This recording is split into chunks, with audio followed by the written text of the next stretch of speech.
Assalamualaikum warahmatullahi wabarakatuh.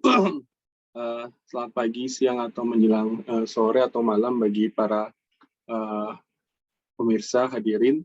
Eh, Pertama-tama saya ucapkan terima kasih atas kesempatannya dari BKSTI Jakarta, terkhusus Panitia Inovasi Pembelajaran di Era Digital. Izinkanlah saya, Romadani Abdi, mempresentasikan tema makalah saya, yaitu tentang pengembangan masif open online course pada kuliah perancangan organisasi dan psikologi industri, pada kuliah pada sebuah studi kasus dari Universitas Indonesia.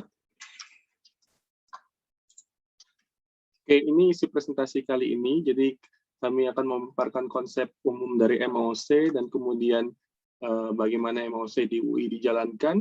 Setelah itu ada pembahasan tentang pengembangan kelas MOC dari perancangan organisasi dan psikologi industri.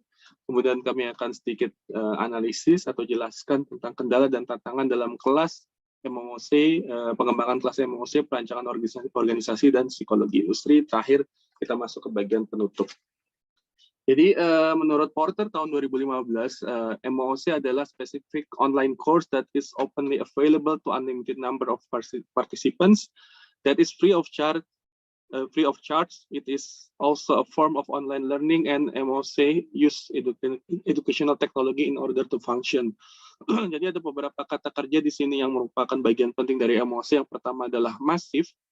Masif artinya MOC dapat diikuti oleh ratusan bahkan mungkin ribuan peserta kuliah dalam waktu yang bersamaan, jadi sifatnya masif. Yang kedua open, berarti kuliahnya sifatnya terbuka, yang idealnya bisa diikuti oleh siapa saja dan dari mana saja. Dan kemudian kuliah itu online, sifatnya daring yang bisa diakses selama kita punya internet. Jadi menurut Porter 2015 ada beberapa terminologi MOC yang perlu kita perhatikan. Yang pertama yaitu kelas atau course dari MOC-nya sendiri, yaitu kuliah atau kelas individu yang ditawarkan secara online gitu ya. Yang kedua adalah MOC platforms, yang baik yang sifatnya profitable maupun nirlaba, yang menjadi tempat kita mencari kelas MOC tersebut, platform gitu ya, yang menawarkan MOC seperti Coursera, EDX, Udacity, dan lain sebagainya. Dan terakhir adalah MOC providers, yaitu universitas yang menawarkan kelas-kelas MOC. Jadi sejarah awalnya MOC itu berasal dari kelas yang dibawa oleh George Simmons dan Stephen Downes dari University of Manitoba, Kanada.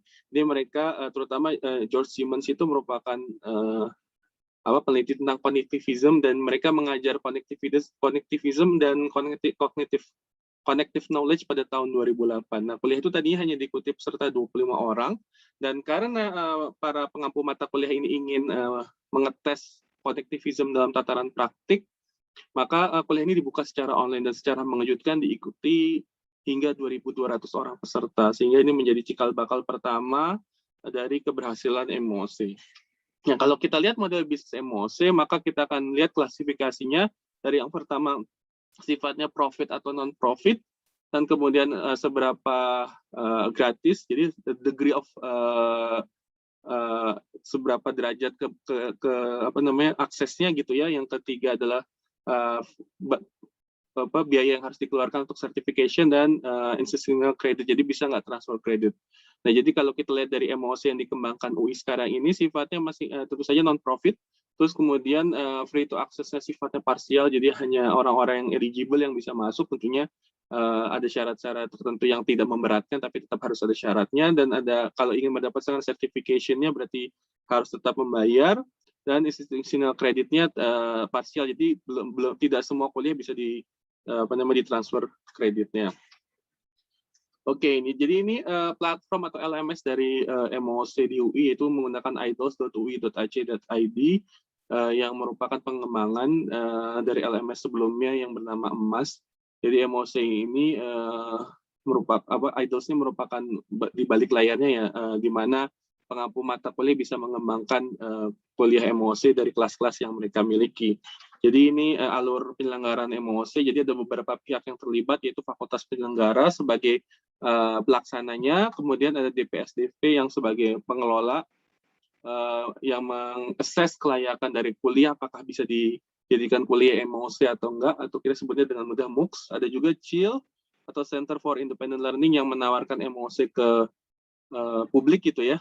Dan kemudian ada Direktorat Pendidikan yang meletakkan MOC di sistem akademiknya UI. Itu terus dilakukan sampai selesai. Nah, kita akan masuk ke pengembangan kelas MOC khususnya di perancangan organisasi dan psikologi industri. Jadi kalau kita lihat di Gilbert tahun 2015, pengembangan MOC itu terdiri dari perencanaan kurikulum di mana satuan ajaran pembelajaran pendidikannya kita tentukan, kemudian kita produksi konten dan videonya, rekaman, editing, terus kemudian kita rancang latihan dan kuisnya, dan itu semua kemudian kita integrasikan ke learning management system. Kemudian kelasnya harus diadministrasikan dan difasilitasi. Setelah itu kemudian kelasnya juga tentu saja perlu dipromosikan, dan terakhir adalah evaluasi. Nah, ini konten dan sarana yang dibutuhkan. Nah, tentu saja dalam pelaksanaan kelas yang kami bangun ada terkendala karena kami membangun kelas ini ketika PSBB, sehingga kami hanya menggunakan kamera laptop ya untuk menjalankan kelas ini gitu, dan kami tidak memiliki green screen sama sekali. Selain itu, ini beberapa konten aplikasi yang digunakan untuk merekam kelasnya bisa dengan menggunakan bantuan Microsoft PowerPoint dan juga Zoom. Kami menggunakan Microsoft PowerPoint.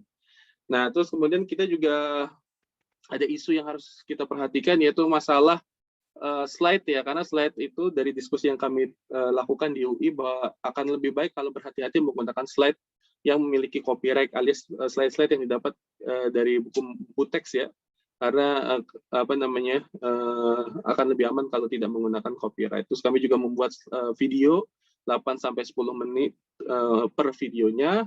Kemudian tentu saja ada isu memasukkan copyright UI ke dalam video dengan tepat.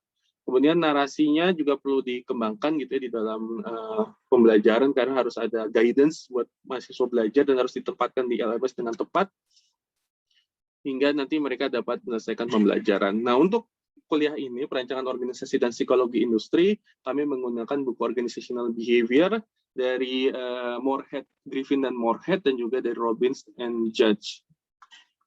Ini materi yang kami sampaikan gitu ya secara umum. Jadi kuliah ini sebenarnya tujuannya adalah untuk agar mahasiswa memahami elemen-elemen yang ada di organisasi, baik elemen yang sifatnya interpersonal, habis itu juga elemen-elemen yang elemen individu, elemen interpersonal, dan elemen struktur, desain, dan budaya organisasi. Jadi itu 3 cakupan besar dari kuliah ini.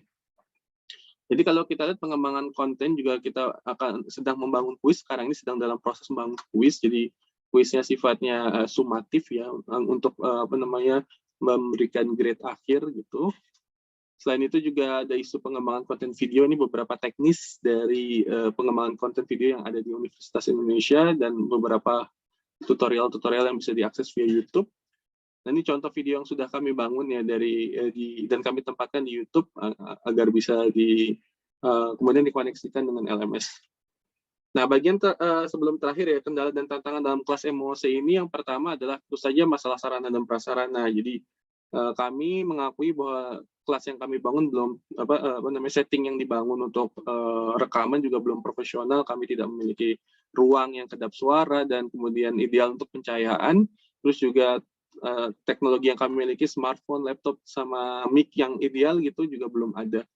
Dan kemudian kami belum memahami proses pengaturan cahaya yang tepat.